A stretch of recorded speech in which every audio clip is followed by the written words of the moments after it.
Yo, what's up, fam? It is Nick here, your boy, with Living Rich. And today I'm going to do a little offshoot video on business intelligence.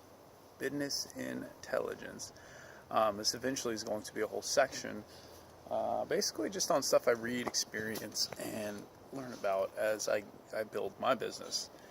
And what I'm going to talk about today is something that's very common to all of us, something that I've struggled with in the past, and to some degree still do today, because it's such a pernicious issue that affects, your personal life, your everyday life, and the way you behave in business, and whether you attract money to you or repel it away from you. And basically, it's to put it in blunt terms, it's the squeamishness about the cash. It's being scared of the money.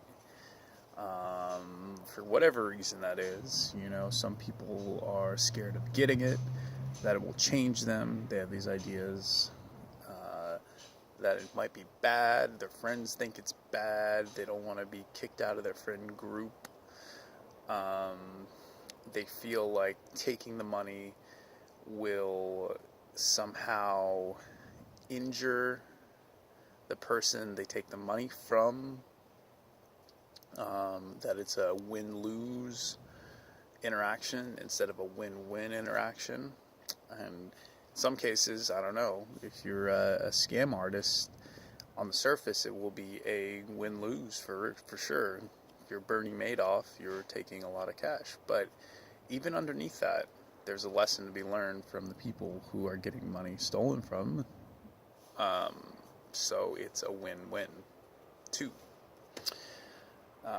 This might be a harder win for the other person. And depending a lot on their perception.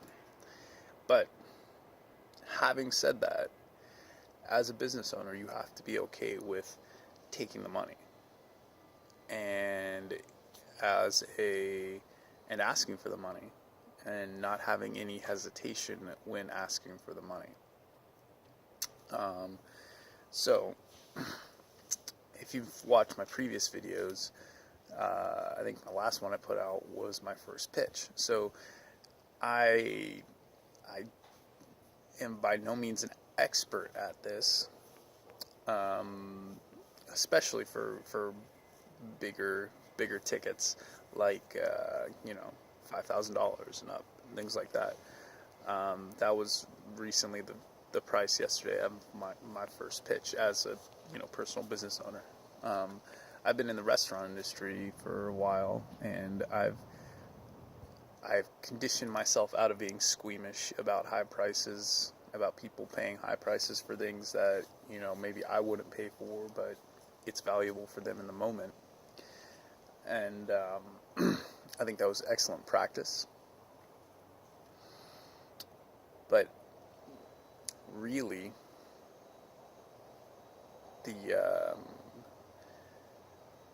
vast amount of this information and knowledge and kind of point of view thinking comes from other people who create content, and this is kind of just my way of repackaging it and looking at it and sharing it with you, which is what I'm going to be doing a lot of on this channel, because I do quite a bit of reading, and I like sharing what I learn, because I feel like it's such valuable information, such valuable in-depth, kind of secretive almost information that is not very mainstream, that the average Joe can benefit a lot from learning. And the kind of concept that I have here is a combination of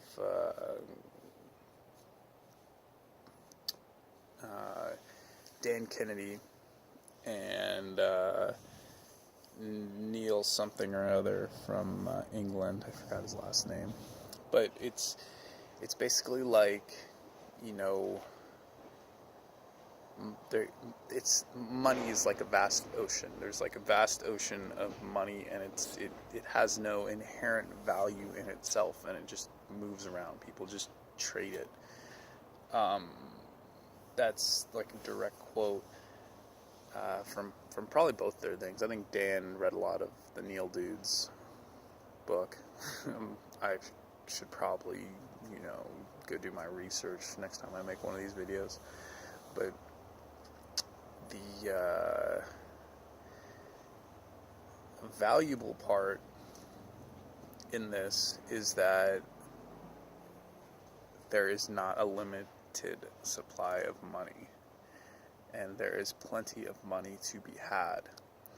I'm reading one of Dan Kennedy's books right now, which is based off a seminar I've listened to over and over again on YouTube, called Wealth Attraction. And the book is called Wealth Attraction in the New Economy. But it's basically a transcript of the video. I was kind of like surprised and taken aback, because like I knew like what the next sentence was going to be on most of them, because I've listened to the video so many times. So the whole premise is that money is easy to obtain, and that the idea that you have to work hard for it, and the idea that it's somehow limited, is what is holding you back from winning and asking for money.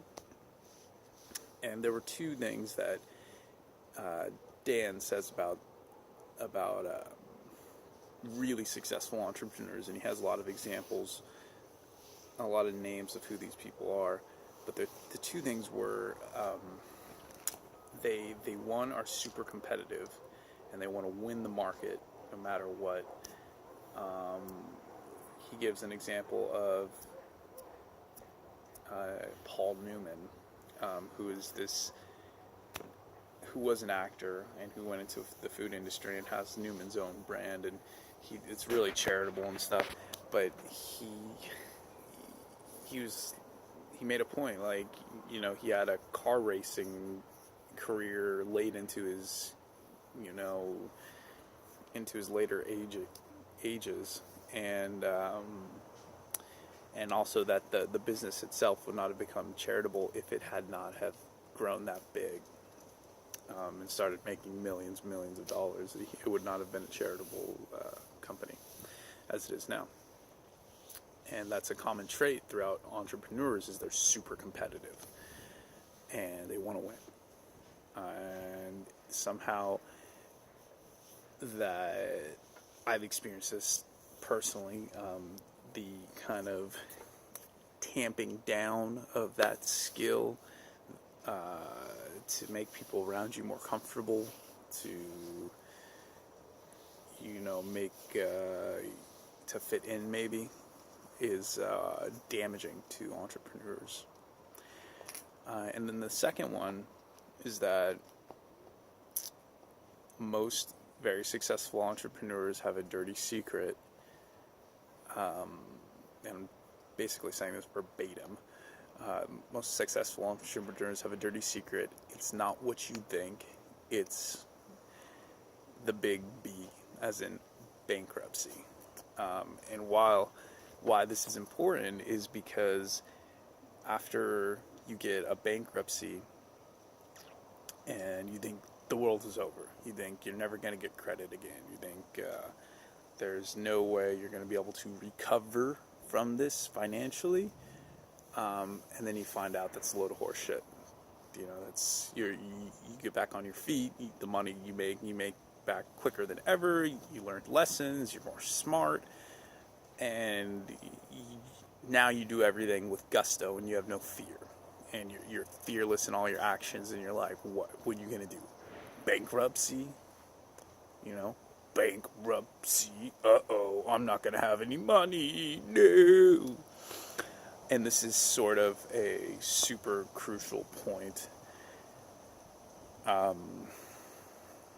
for entrepreneurs to have that tenacity of all in, and the ability to do so is to have that sort of not giving a fuck and fearless mentality. So, thank you for watching today. Hope you enjoyed this. I hope this has given you a little bit to think about your own personal hang-ups when it comes to money, because I want you to be rich and have plenty of money in your life and have that not even be an issue, just because it's just paper, right? Even now today, it's not even paper. It's just electronic numbers on a screen, and credit in your bank account. You know, it's not that big of a deal. I can type a number into a computer. It's pretty quick. So the actuality of what money is a lot more simple than what it means to a lot of people. And so maybe that's giving you something to think about and, you know, kind of ponder in your own life. And I hope it benefits you in the long run. And I hope you grow super big because of this. And have a wonderful day. Live rich. And signing out, I'm Nick. Nice talking to you. Peace.